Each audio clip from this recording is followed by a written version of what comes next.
சேனைகளின் கர்த்தர் பரிசுத்தர் பரிசுத்தர் பரிசுத்தர். இன்றைய நாளுக்கான வேத வசனம்.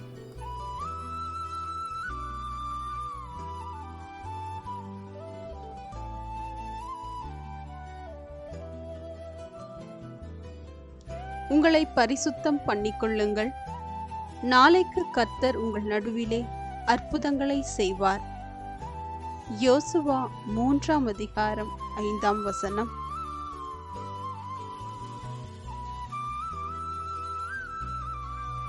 Consecrate yourselves, for tomorrow the Lord will do amazing things among you. Joshua chapter 3 verse 5.